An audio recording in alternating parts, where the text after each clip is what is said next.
Hi friends, welcome to Kurinji dot com. Idli, dosa, chapati, சாதம் எல்லாத்துக்குமே நல்லா பக்காவான ஒரு சைட் டிஷ்ஷு இந்த முட்டை மசாலா கிரேவி. ரொம்ப ஈஸியாக செஞ்சிடலாங்க இந்த கிரேவியை. இப்போ நான் அதுக்கு ஒரு 4 முட்டையை வேக வச்சு தோல் உரிச்சு எடுத்திருக்கேன். இப்போ இது ஒரு ஸ்போக் ஸ்பூனால் எல்லா இடத்தையும் இந்த மாதிரி குத்தி விட்டுடலாம். அப்போ தான் அந்த மசாலாலாம் முட்டைக்குள்ளே இறங்கிட்டு நம்ம சாப்பிடும்போது டேஸ்ட் ரொம்ப நல்லாயிருக்கும். இந்த மாதிரி எல்லா முட்டையிலுமே குத்தி விட்டு எடுத்து வச்சுருவோம். இப்போ ஒரு கடாயில் 1 ஸ்பூன் அளவுக்கு நல்லெண்ணெய் ஊற்றிருக்கேன். இப்போ இதில் 2 சிட்டிகை அளவுக்கு மஞ்சள் தூள், 1/4 ஸ்பூன் தனி மிளகாய் தூள்,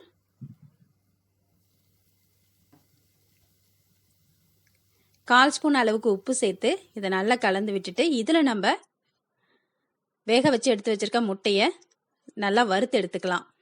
இது முட்டைக்கு மேலே பார்த்தீங்கன்னா அந்த மொறுமொறுப்பாக ஆகும் ஒரு மாதிரி. அப்போ இந்த மசாலாவும் அது உள்ளே இறங்கிட்டு இந்த முட்டையும் நம்ம சாப்பிடும்போது ரொம்ப நல்லாயிருக்கும்.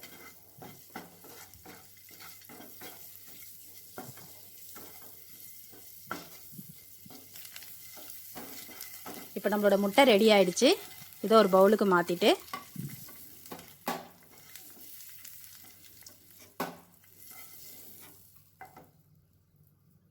வேற ஒரு கடாயில் 2 டேபிள் ஸ்பூன் அளவுக்கு நல்லெண்ணெய் ஊற்றிருக்கேன். எண்ணெய் நல்லா சூடானதுக்கு அப்புறமா 1/2 ஸ்பூன் கடுகு, 1/2 ஸ்பூன் சோம்பு சேர்த்து பொரிய விட்டுடலாம். இந்த மசாலாவில் பார்த்தீங்கன்னா மசாலாவோட வாசனை ரொம்ப அதிகமாக இருக்கக்கூடாது. நம்ம ஃப்ரெஷ்ஷான கருவேப்பிலை சேர்த்து செய்ய போகிறோம். இந்த கருவேப்பிலையோட வாசனை தான் இந்த கிரேவியில் இருக்கணும். அதனால் நம்ம மசாலாவை கம்மி பண்ணிவிட்டு நல்லா ஒரு கைப்பிடி அளவுக்கு கருவேப்பிலையை உருவி கழுவி வச்சுருக்கேன். அதை இதில் சேர்த்துட்டு நல்லா வதக்கிக்கலாம். இப்போ இது கூட 2 வெங்காயத்தை பொடியாக கட் பண்ணி சேர்த்துருக்கேன். வெங்காயம் ஓரளவுக்கு வதங்கினதுக்கு அப்புறமா ஒரு 3 தக்காளி பழத்தை மிக்சியில் அரைச்சி இது கூட சேர்த்துக்கலாம்.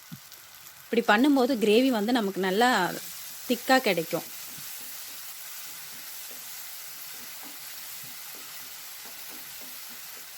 இது கூட 1/2 ஸ்பூன் இஞ்சி பூண்டு விழுதும் சேர்த்து வதக்கிக்கலாம்.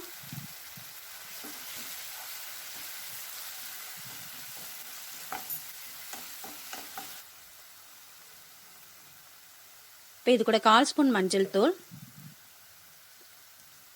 1/2 ஸ்பூன் அளவுக்கு தனி மிளகாய் தூள் சேர்த்துருக்கேன். இதில் நம்ம மசாலா தூளும் ரொம்ப அதிகமாக எதுவும் சேர்க்க போகிறதில்ல. அந்த கருவேப்பிலையோட வாசனை மட்டும்தான் இதில் அதிகமாக இருக்கும். இந்த மசாலாவுக்கு தேவையான அளவுக்கு உப்பு சேர்த்துக்குங்க. இப்போ இது எல்லாத்தையும் நல்லா கலந்து விட்டுட்டு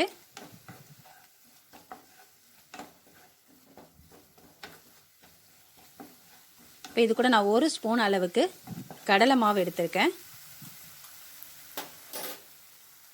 இப்போ இது கொஞ்சமாக தண்ணி ஊற்றி கட்டி இல்லாமல் கரைச்சி இதில் சேர்த்துக்கலாம்.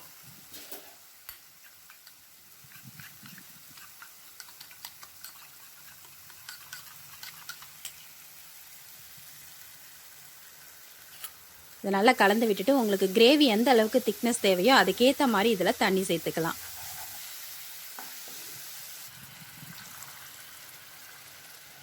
நல்லா சூடாக இருக்கிற சாதத்தில் போட்டு சாப்பிட்டாலும் ரொம்ப நல்லாயிருக்கும். நல்லா சப்பாத்தி கூடயும் அவ்வளோ சூப்பராக இருக்குங்க. இட்லி, தோசை எல்லாத்துக்குமே நல்ல ஒரு சைட் டிஷ் இது. இதை செய்யறதுக்கும் நமக்கு ரொம்ப டைம் எடுக்காது. ரொம்ப ஈஸியாக அதை செஞ்சிடலாம். இப்போ இதெல்லாத்தையும் நல்லா கலந்து விட்டுட்டு இந்த மசாலாவோட பச்சை வாசனை போகிற வரைக்கும் ஒரு 2 நிமிஷம் தட்டு போட்டு மூடி கொதிக்க விட்டுடலாம்.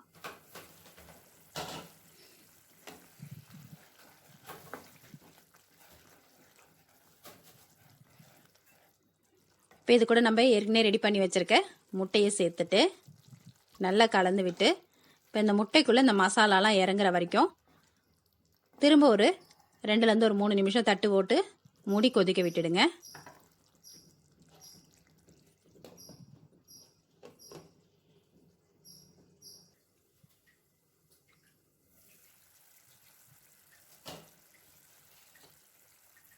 நல்லா சூப்பராக இந்த மழைக்கு காரமான நம்மளோட முட்டை மசாலா கறி ரெடி ஆயிடுச்சு.